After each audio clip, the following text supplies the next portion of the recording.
I step through the front door of my childhood home, the familiar scent of cinnamon and pine mingling in the air.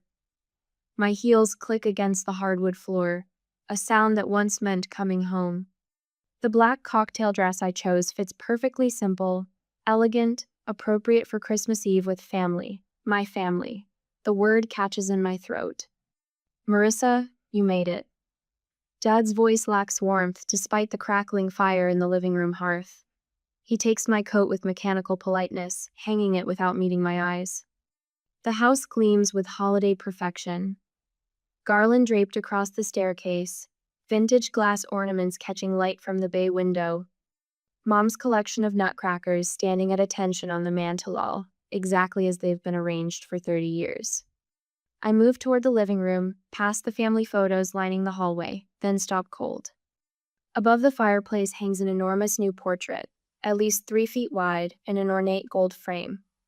Mom, Dad, and Brielle beam at the camera, posed against a backdrop of autumn leaves. 3 faces where there should be 4. Do you like it? Mom appears at my elbow, glass of Cabernet in hand. We had it done in October, at Parkview Gardens. The photographer was just marvelous. My lungs constrict. The portrait isn't awkwardly cropped or hastily edited. It was planned without me.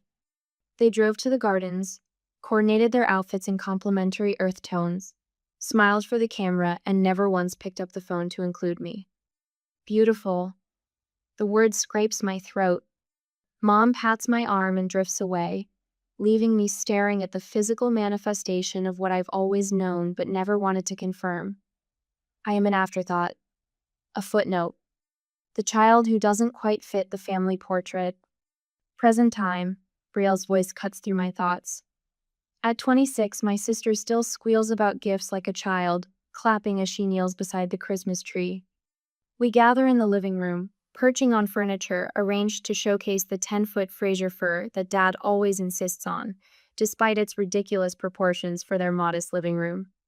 Ornaments from 5 decades glitter among the branches. Me, kindergarten clothespin reindeer, hanging near the bottom, practically hidden behind a branch. Dad distributes gifts with ceremonial precision. Brielle, this one's for you. Karen, for you, dear. Marissa, here. The package in my hands is lightweight, wrapped in what appears to be leftover birthday paper, the corners hastily folded.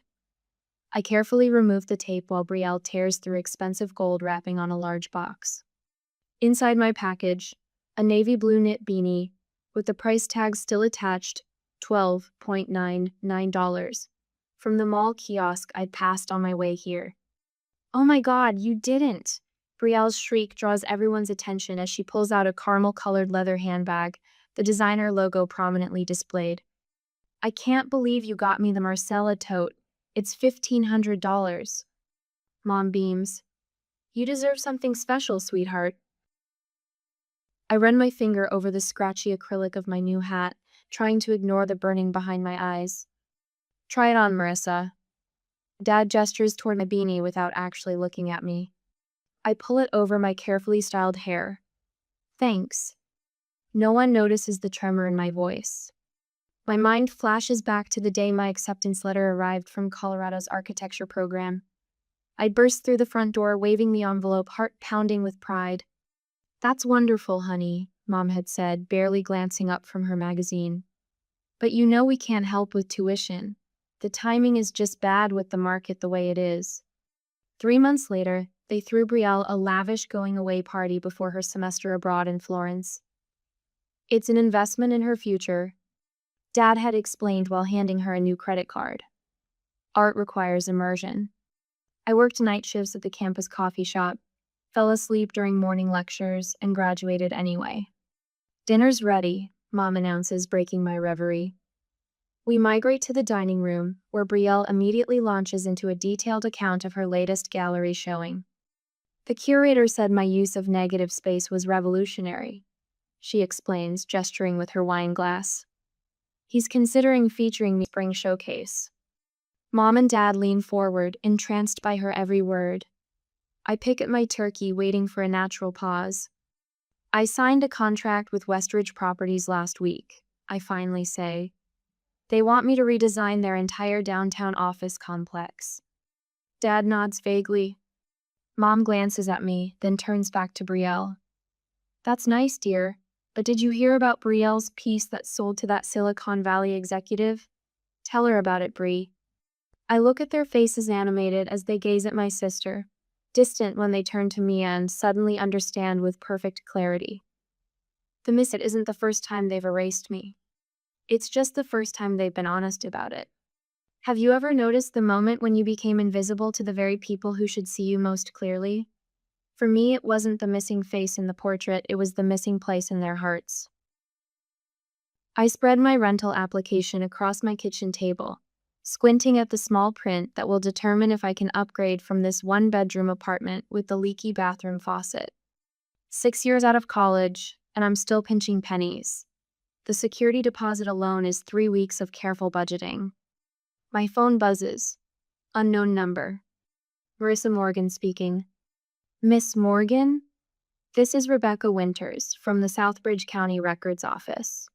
Her voice carries the official tone of someone who spends her days surrounded by paperwork.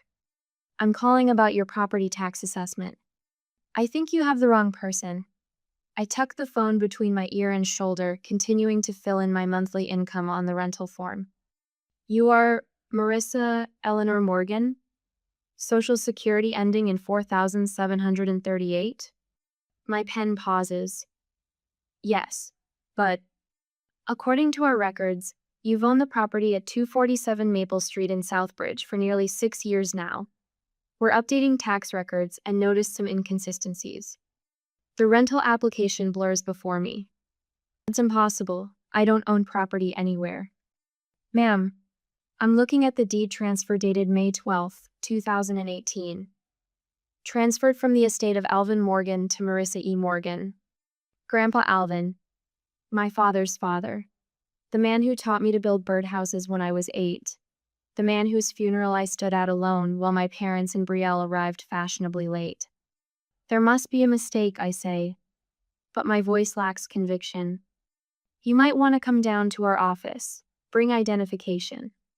3 hours later, I sit surrounded by property documents in a windowless room at the county clerk's office.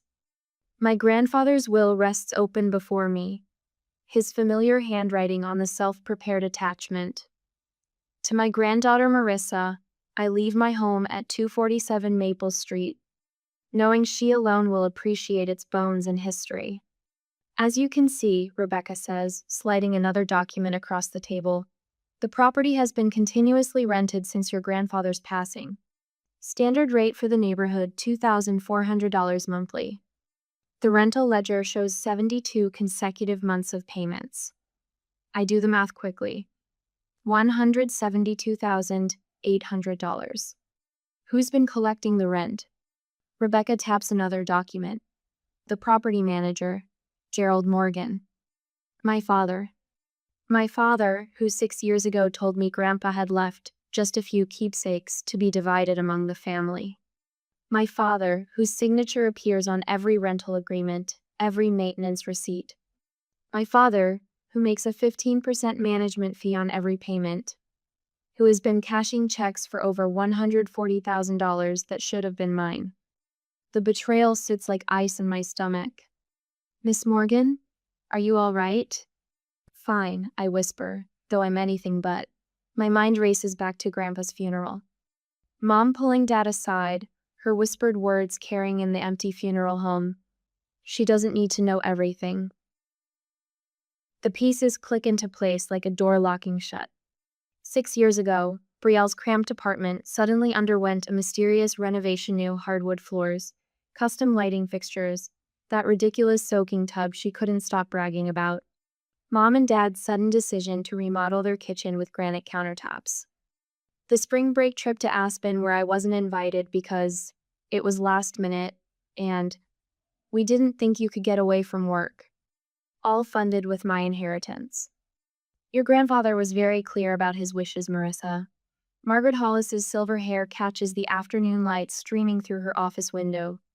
She was my grandfather's attorney and, apparently, the executor of his will. He wanted you to have security. Then why didn't you make sure I got it? My voice cracks with the question I've been holding since discovering the truth 3 days ago. Margaret removes her glasses, rubbing the bridge of her nose. The will was properly filed with the court. The deed transfer was recorded. Your father presented power of attorney documentation. She sighs. It wasn't until the county's audit that the discrepancy was noticed. Discrepancy, I repeat. Is that what we're calling theft now? Legally speaking, your father had authority to manage the property, but not to withhold its existence from you. Her eyes sharpen. The question is, what do you want to do about it? I think about my family's portrait hanging above the fireplace. The one I'm not in. The deliberate erasure of my existence, mirroring the erasure of my inheritance. Everything I say. I want everything they took from me. Margaret nods, a small smile forming. Then let's get to work. My apartment walls become a crime scene. Bank statements printed and highlighted. Property records taped in chronological order. Tax documents showing deductions my father claimed for property improvements. In the center, I pin a photo I found online my parents at a beachfront resort in Cancun, dated 2 weeks after they cashed the third rental payment. Next to it, a receipt for Brielle's artist retreat in Santa Fe, paid directly from the property management account. Below these, my own calendar from those years' double shifts at the campus coffee shop, the night I fell asleep in the library because I couldn't afford both rent and textbooks that month. The graduation ceremony where I wore a borrowed dress. The mounting evidence makes me dizzy. Each document a knife. What hurts more?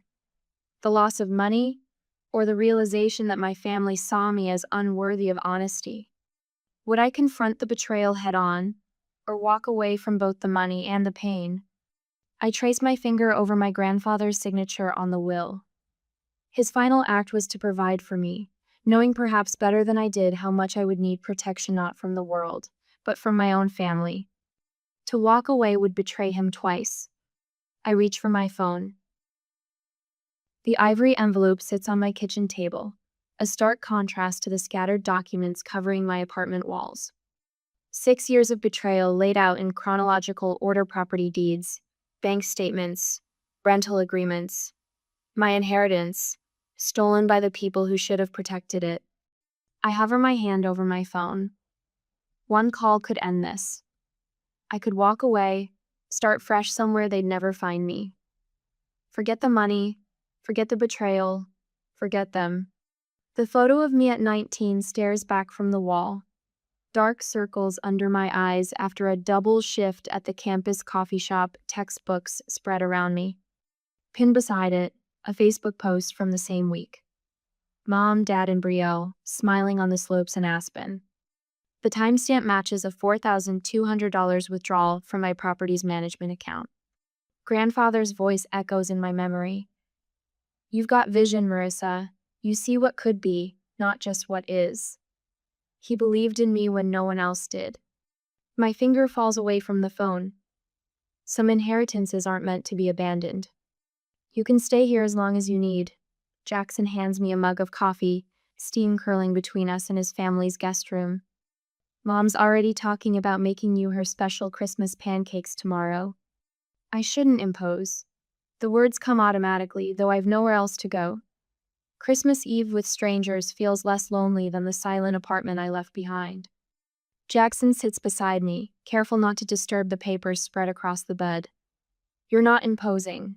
And this, he gestures to the documents, this isn't just about money. You know that, right? I nod, the tightness in my throat making speech impossible. Family isn't supposed to do this, he says, examining a bank statement. My mom would sell both kidneys before taking a dime from me. The contrast hits me like a physical blow. I've spent years trying to be worthy of people who never saw my worth at all. Tell me again what you'll say. Margaret Hollis adjusts her wire-rimmed glasses, her silver hair catching the afternoon light in her office. I'll place the envelope on the table and say, I think it's time we discussed my inheritance. My voice sounds steadier than it feels. Good. Direct, but not aggressive. She slides the property transfer documents across her desk. Remember, We don't just want the property back. We want acknowledgement of what they've done. I practiced the words again, tasting their unfamiliar power. For 30 years, I've swallowed hurt, disappointment, rejection. Tomorrow, they'll be the ones swallowing hard. Your grandfather believed in dignity, Marissa. Margaret's eyes soften. He wouldn't want rage. He'd want truth. I nod, remembering his quiet strength. Christmas morning, they'll all be there, comfortable, surrounded by their gifts. Perfect timing. She places the final notarized document in the envelope. Let them have their last happy Christmas breakfast on your dime. Mrs. Winters had pressed a thermos into my hands before I left my apartment building this evening. Something stronger than cocoa, dear. Dutch courage. The whiskey-laced hot chocolate warms my hands now as I sit in my car across from my parents' house. Through the living room window, I watch them laughing, opening expensive gifts, utterly unaware of what tomorrow will bring. Dad hands Mom a small wrapped box jewelry based on her reaction. The scene looks perfect from outside, like one of those Christmas commercials featuring happy families gathered around a glowing tree. My phone buzzes with a text from Elaine. You've got this. Remember who they are. Remember who you are. I set down the thermos and pick up the ivory envelope. My fingers trace the expensive paper, Margaret's choice, not mine. Documents this important deserve proper presentation, she'd said. For years, I've measured my worth through their eyes, finding myself perpetually lacking. Tonight, watching them through the window, I realize I've been using a broken yardstick. I don't need their approval anymore. The morning sun glints off fresh snow as I park in front of the house. Christmas Day, 9:30 a.m. Through the dining room window, I can see them gathered for breakfast, Mom's traditional cinnamon rolls and mimosas. The ivory envelope feels almost weightless in my hand as I walk up the shoveled path. My heels no longer click with uncertainty. Each step lands with purpose. I don't knock. I still have a key, though they've probably forgotten. The house smells of cinnamon and coffee essence that once meant comfort, now just stage dressing for the scene about to unfold. Their conversation stops when I appear in the dining room doorway. My posture has changed, spine straight, shoulders back, chin level. Not the Marissa they're used to seeing. Oh, Marissa. Mom's voice rises with surprise.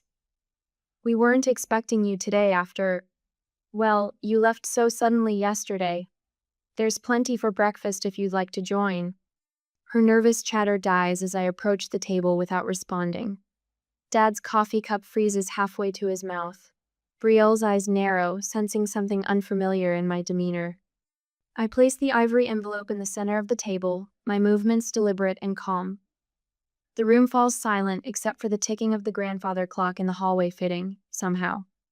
Merry Christmas. My voice doesn't waver. I think it's time we discussed my inheritance. The color drains from Dad's face as he stares at the envelope. Mom's smile flickers, then fails completely. Brielle looks between them, confusion giving way to the first hints of alarm. I remain standing, unwilling to cede even the small power of height. The family that had made me feel small will learn today that silence doesn't mean weakness sometimes. It means someone is gathering their strength. The ivory envelope sits in the center of our breakfast table like a bomb waiting to detonate. Dad's coffee mug freezes halfway to his mouth when I place it there. Mom's spatula stills over the frying pan. What's this? Dad finally asks, his voice carrying the false cheer that's always preceded uncomfortable family discussions. Open it. My voice sounds different to my own ears, steady, certain. The room stills as Dad reaches for the envelope. His fingers tremble slightly, something I've never seen before. Gerald Morgan, whose hands built decks and installed ceiling fans with surgical precision, now fumbles with a simple paper flap. He slides out the documents, and the color drains from his face in slow motion, as if someone turned a spigot at the crown of his head. Mom reaches over. Gerald, what is… The words die on her lips as she scans the property records. 3 decades of practiced composure crumble in seconds. Brielle glances between them, confusion etched on her face. What? What is it? She snatches a paper from Mom's limp fingers, eyes widening as understanding dawns. This can't be right. It's exactly right, I say, watching decades of lies collapse under the weight of county records, bank statements, and grandfather Alvin's signature on a will they hoped I'd never discover. The silence stretches between us, thick and suffocating. The ticking of Mom's vintage kitchen clock marks the seconds of their calculated betrayal. Dad recovers first, straightening his shoulders. Marissa, this was always for the family. Your grandfather's house became an investment for all of us. For all of us? I slide another document across the table photos from their Aspen trip 3 winters ago. Did my inheritance pay for lessons too? Next comes a credit card statement. Or Brielle's emergency apartment renovation. Mom's hand flutters to her throat. We were going to surprise you with it eventually. A laugh escapes me, sharp and unfamiliar. After 5 years and $144,000 in rental income, that's quite the delayed surprise. You're trying to destroy this family over money? Brielle's voice rises, her perfect features contorting in panic. After everything they've done for you? Everything they've done? I tap the rental agreement with Dad's signature as property manager. Let's discuss exactly what they've done. I slide forward bank statements showing systematic transfers. Monthly rental income into your account, Dad. Then magically appearing as payments toward Brielle's credit card. My art school sister who somehow affords a downtown loft on gallery commissions. Mom's tears fall, now genuine ones, not the performative drops she shed when I announced I couldn't attend Brielle's gallery opening because I was working double shifts. These records must be mistaken. Dad's voice hardens as he shuffles through papers. That will wasn't properly executed. Your grandfather was already unwell. I witnessed that will myself, Mr. Morgan. They jolt at the new voice. Attorney Margaret Hollis steps in from the hallway where she's been waiting, her silver hair and pressed charcoal suit lending authority to her words. Alvin Morgan was of sound mind when he left that property to his granddaughter. He was also quite specific about his reasons. She places her leather portfolio on the table. He wanted Marissa to have security that her parent's exact words couldn't compromise. Dad's face reddens. You can't just walk in here and... I've walked in here with a court order. I slide the final papers across the table. Transfer of property management effective immediately. The rental income transfers to my account starting today. The implications hit them in waves. Dad's jaw slackens. Mom grips the back of a chair. Brielle's eyes dart between them. But the rent pays for my apartment, Belle whispers. And the property taxes on this house, Mom adds, voice trembling. Dad looks at me, truly sees me for perhaps the first time in years. Marissa, you can't possibly. I already have. I stand, gathering the copies of documents I brought for them. I'm not just taking back the house. I'm taking back my life. We're your family, Mom pleads, reaching for my hand. I step away from her touch. Family doesn't steal from family. Family doesn't erase family from portraits. Understanding flickers in her eye as she knows exactly which portrait I mean. We can work something out, Dad attempts, businessman to the end. A payment plan, perhaps. The rent covers the mortgage with about $800 left each month, I say. Over 5 years, that's $48,000 you've spent. The additional $96,000 came from remortgaging my property to fund Brielle's Florence semester and your kitchen renovation. I zip my portfolio closed. Attorney Hollis has the paperwork if you'd like to arrange repayment terms. Brielle collapses into a chair. I can't afford my own place. Funny, I say. Neither could I. For 5 years. I walk toward the door, Attorney Hollis beside me. The weight of their stares presses against my back, but my spine remains straight. Marissa. Dad's voice stops me at the threshold. We're still your parents. I turn back one last time. Biology isn't a blank check, Dad. Neither is my silence. The morning sunlight hits my face as I step onto the porch. For the first time in years, I breathe freely, the invisible weight of their expectation and disappointment lifting from my shoulders. Some might call this vengeance. I call it reclamation. When someone has taken advantage of your trust for years, do they deserve mercy? Would you have demanded back payment of all stolen funds, or was reclaiming the future enough? The line between justice and vengeance blurs when those who should protect you become those who exploit you. I chose to take back tomorrow rather than demand yesterday, because some debts can never truly be repaid. The certified letter sits unopened on my kitchen counter for 3 hours. The return address, Blackwell and Associates, attorneys at law, tells me everything I need to know. My parents have decided to fight. When I finally slide my finger under the flap, the legal letterhead confirms what Attorney Hollis predicted. Our clients Gerald and Karen Morgan assert that verbal family agreements supersede the written will in question. I call Hollis immediately. Her voice carries the calm assurance I've come to rely on these past weeks. They're grasping at straws, Marissa. Your grandfather protected you better than they know. The next morning, I meet her at her wood-paneled office. Hollis pulls out a slim silver recorder from her desk drawer. Alvin insisted we record this statement alongside his will signing. Said he knew exactly what might happen. She presses play, and my throat tightens at the sound of my grandfather's voice gravel in warmth, exactly as I remember. This is Alvin Morgan, sound of mind and body. I'm leaving my Southbridge property to my granddaughter Marissa Eleanor Morgan, with full knowledge that my daughter Karen and her husband Gerald may attempt to override my wishes. My granddaughter deserves security that her parents cannot compromise. Any verbal agreements they claim existed should be considered null and void. His voice wavers slightly before continuing. I've watched them favor my younger granddaughter while Marissa worked herself to exhaustion.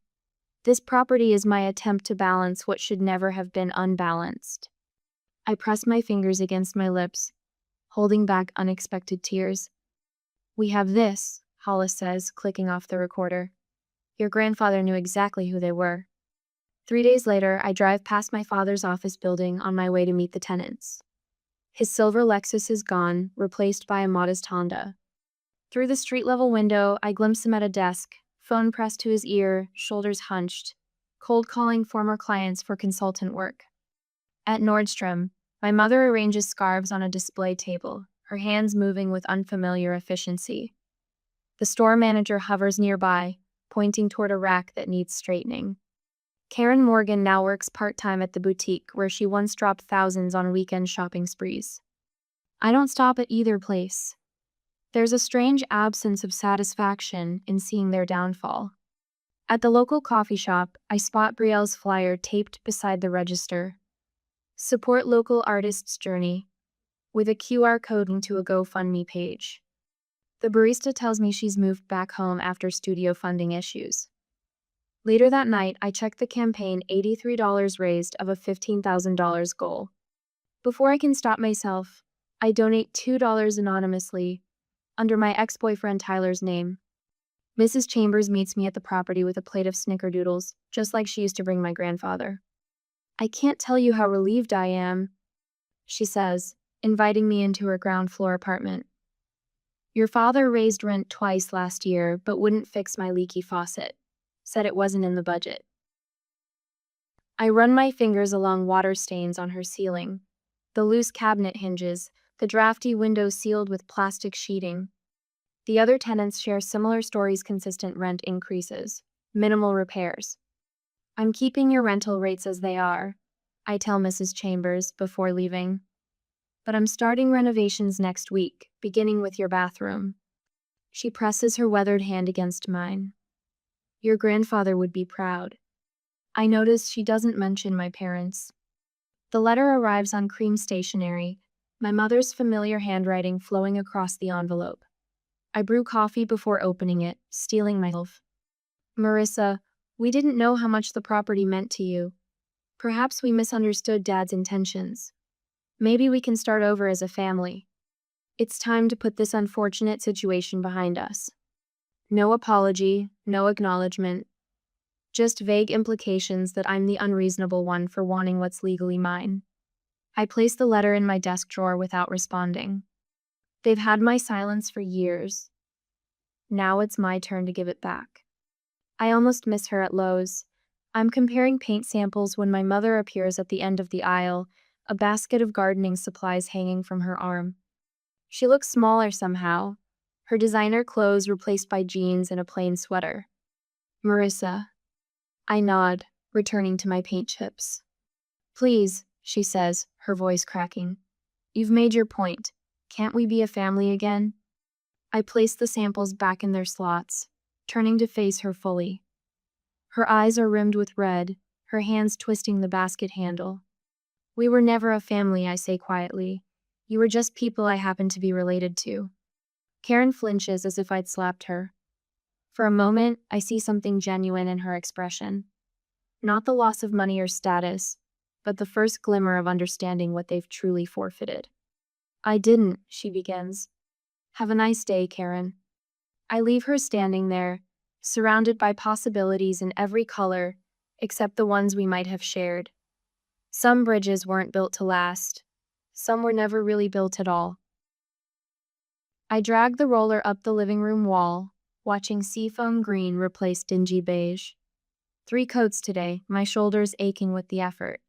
But Grandpa Alvin would have approved of this shade. He once told me green brings life into old bones.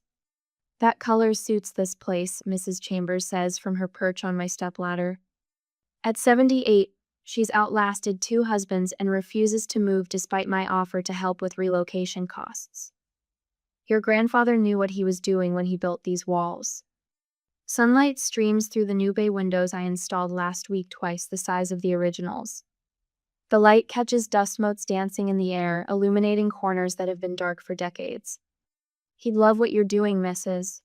Chambers continues, her arthritis-twisted fingers wrapped around a mug of tea. Especially those windows. Alvin always said a house should breathe with whoever lives in it. I dip the roller, squeezing excess paint against the tray. Did he ever mention why he left this place to me specifically? Mrs. Chambers snorts. Because you were the only one who helped him replace the gutters when you were 12 while your sister complained about breaking her nails. In the backyard, spring bulbs pushed through the soil where Grandpa and I once planted vegetables. He'd guide my small hands, showing me how to test the earth's readiness. Patience, he'd say, is what separates builders from destroyers. The garden sits half-finished, like everything else in this house. One room painted, another gutted, new windows in front, old ones in back. A house in transition, just like its owner.